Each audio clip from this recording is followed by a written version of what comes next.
অবশেষে বাবা হওয়ার গুঞ্জন সম্পর্কে মুখ খুললেন খন্দকার মুস্তাক আহমেদ। ঢাকার মতিঝিলের আইডিয়াল স্কুল অ্যান্ড কলেজের একাদশ শ্রেণীর ছাত্রী সিনথিয়া ইসলাম তিশা বিয়ে করেছেন ৬০ বছরের খন্দকার মুস্তাক আহমেদকে। বাবা হচ্ছেন মুস্তাক, মা হচ্ছেন তিশা, এমন খবর ছড়িয়ে পড়েছে সামাজিক মাধ্যমে।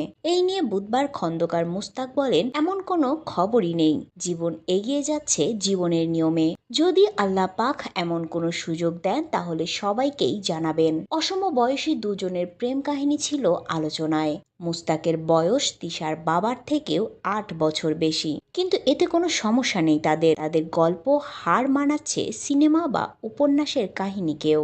১৮ বছরের তিশা জানান, ভালোবেসে এবং স্বেচ্ছায় তিনি বিয়ে করেছেন ৬০ বছরের মুস্তাক আহমেদকে। স্বামীকে নিয়ে খুব সুখেই আছেন তিনি। বিয়ের আগে তাদের সেভাবে কেউ না চিনলেও এখন নতুনভাবে বেশ পরিচিতি লাভ